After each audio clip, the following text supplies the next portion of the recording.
Assalamualaikum warahmatullahi wabarakatuh. Selamat bergabung dengan channel SMK Muhammadiyah 3 Yogyakarta, kompetensi keahlian farmasi. Kali ini kita akan membahas tentang konsep pengenceran larutan dalam pembuatan hand sanitizer. Seperti kita ketahui bersama, pandemi COVID-19 ini meningkatkan kesadaran hand hygiene masyarakat, sehingga produk pembersih tangan atau hand sanitizer sangat dibutuhkan. Sebagai siswa farmasi, kita dituntut mampu membuat hand sanitizer dengan ukuran dan takaran tepat sesuai ketentuan WHO. Selain itu, kita juga harus memahami penurunan kadar alkohol dalam hand sanitizer dengan menggunakan konsep pengenceran larutan. Nah, sekarang mari kita sama-sama memperhatikan video berikut. Alcohol-based hand sanitizers are the ubiquitous little squeeze bottle heroes of airports and hospitals, our allies against the flu and supposedly effective against all the things that ail ya. But what's in there? And is it true that they kill? Most popular hand sanitizers are alcohol-based. The active ingredient is around 70% alcohol, depending on the formulation. The alcohol can either be ethanol, which is the same stuff in your booze, isopropanol, the stuff in rubbing alcohol, or N-propanol, rubbing alcohol's chemical sibling. They all pretty much work the same way though, which is by dissolving the outer coats of bacteria and viruses and basically exploding them. Alcohol is polar with water-loving hydroxyl groups, and it loves to disrupt the protein and lipid molecules that make up both bacterial membranes and viral envelopes. When those all-important outer coats fall apart, these disease-causing culprits literally spill their guts all over the place, leaving them in no position to make anyone sick. But what about people who never touch hand sanitizer because it will breed unkillable super germs that will kill us all? That's a valid concern with antibiotics, which are chemicals that target some point in the bacterium's life cycle. The antibiotics and antimicrobial hand soap can lead to the emergence of bacterial strains that are resistant and harder to kill. But resistance isn't really a problem with alcohol-based hand sanitizers. Bacteria can't develop resistance to having their proteins and membranes blasted, so these alcohol-based hand rubs aren't going to stop working. Make sure they are alcohol-based though. Some contain antibiotics instead of alcohol, and those do carry the risk of resistance. But alcohol and water alone do not make that goo. It's alcohol that does the germ murdering, but there's other stuff in there. The biggest one is glycerol. Glycerol is chemically an alcohol, but unlike its cousins, it's in there not to kill the germs, but to give the hand sanitizer its gooey consistency that makes it more portable and easier to use. Otherwise, it'd be like pouring vodka on your hands. And don't pour vodka on your hands, guys, come on. But while alcohol is all you need to kill germs, it's not all that goes in there. Ethanol and isopropanol can dry out your skin. Glycerol will help counteract that effect, but so do a host of other additives manufacturers might put in. These often include tocopherol acetate, a molecule very similar to vitamin E that also happens to be great for your skin, and some familiar stuff like aloe. A host of colors and fragrances might also go in there. None of them are necessary to make the hand sanitizer work, but they might make your hand smell nice. Toasted marshmallow. Ethanol-based hand sanitizer might also contain bitter or bad-tasting compounds to stop the small percentage of desperate people out there who are willing to drink it because, well, it is alcohol. So we're back to the question, do these chemical goo recipes really kill 99.99% of germs? Well, those numbers are usually results of lab testing, but real life is messier. And the effectiveness of hand sanitizer varies on how oily or dirty your hands are, how much alcohol is in there, and which germs you're actually talking about. Under ideal conditions, some disease-causing germs really do get zapped at that rate, but others don't. You should keep in mind, hand sanitizers work best when in combination with a hand washing regimen, because they don't physically remove dirt and gunk from your hands, so don't forget that soap and water. Do you always have a bottle of this stuff wherever you go? Or are you an alcohol goophobe? Sound off in the comments and tell us what other everyday chemistry we should cover. Hit that like button, be sure to subscribe, and hey, thanks for watching.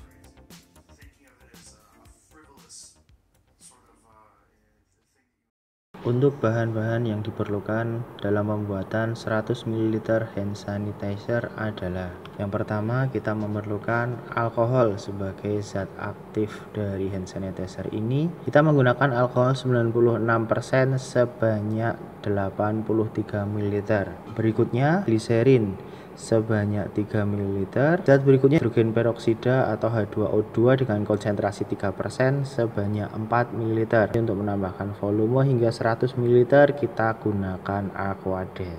Alat-alat yang akan kita gunakan untuk membuat hand sanitizer 100 ml adalah gelas ukur. Gelas ukur ini kita memakai dengan volume 100 ml. Selanjutnya kita juga menggunakan labu takar dengan ukuran 100 ml sesuai dengan hand sanitizer yang akan kita buat. Berikutnya kita menggunakan pipet ukur dengan volume 5 ml dan untuk pengemasnya kita siapkan botol semprot dengan ukuran 100 ml. Inilah alat-alat yang kita gunakan untuk pembuatan hand sanitizer. Nah, sekarang perhatikan cara pembuatan hand sanitizer berikut. Pertama, siapkan labu takar 100 ml. Kemudian, ukur alkohol menggunakan gelas ukur.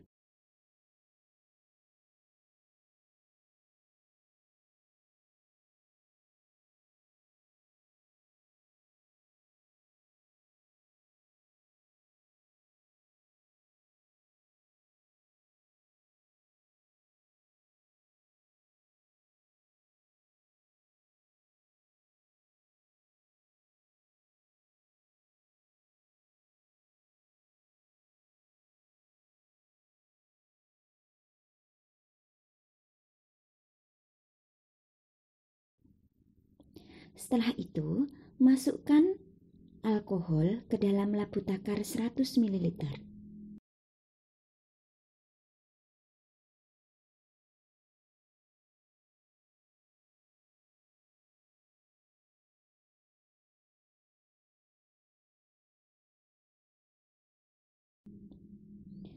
Bahan selanjutnya yang kita ukur adalah gliserin. Karena jumlah gliserin kurang dari 5 mili, maka untuk mendapatkan volume yang tepat, kita ukur menggunakan pipet volume.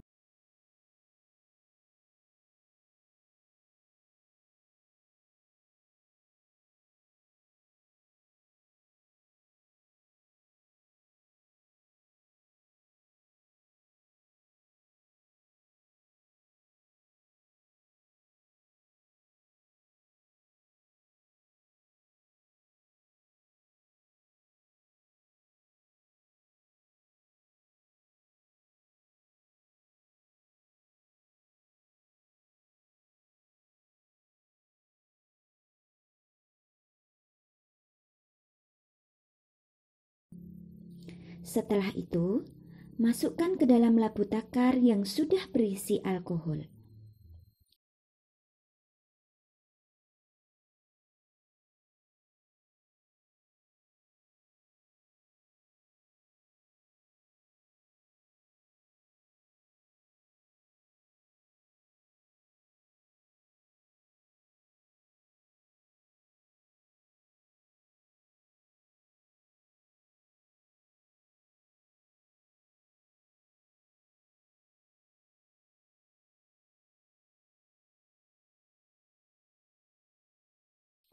Bahan selanjutnya adalah H2O2 atau hidrogen peroksida. Hidrogen peroksida ini kita ukur juga menggunakan pipet volume.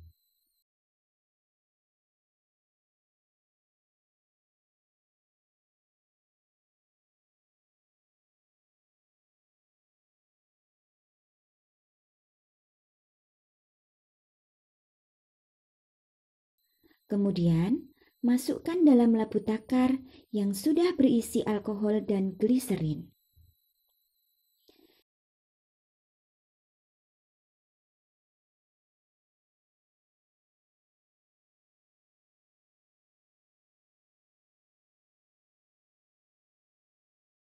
Nah, karena volumenya belum mencapai 100 ml, maka kita add-kan menggunakan aquades. Ingat ya, ketika mengadkan larutan dengan labu takar harus mencapai batas garis yang berwarna merah paling atas.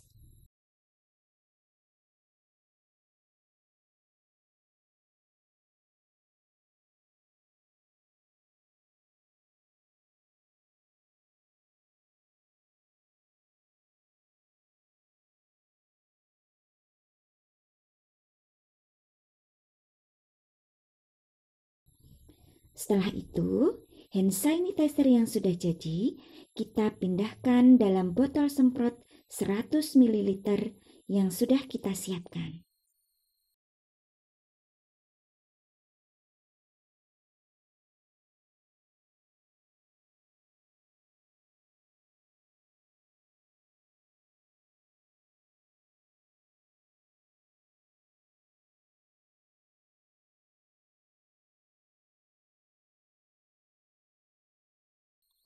Kemudian kita biarkan dulu selama kurang lebih 2 kali 24 jam.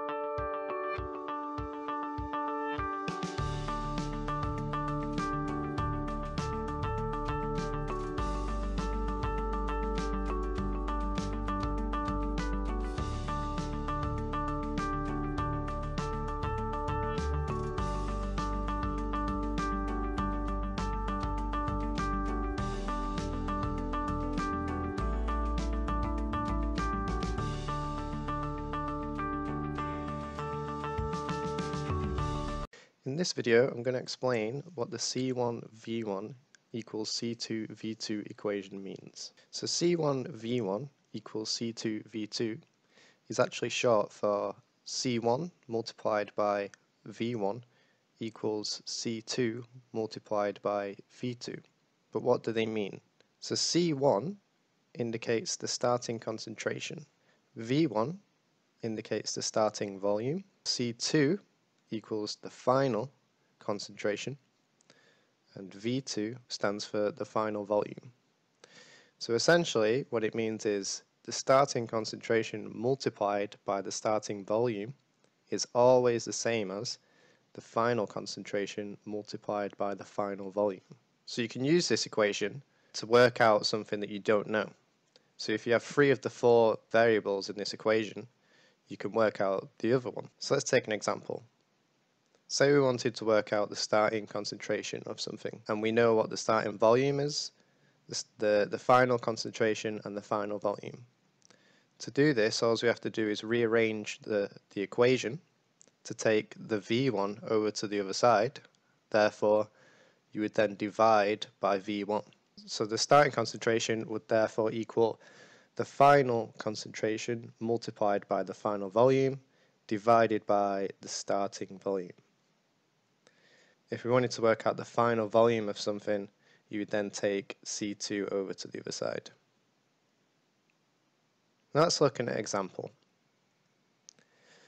So it's saying calculate the amount of water you need to add to make a final concentration of 70% ethanol solution by using 100 milliliters of pure 100% ethanol. So what do we have in the question? So it's saying to make a final concentration of 70% ethanol.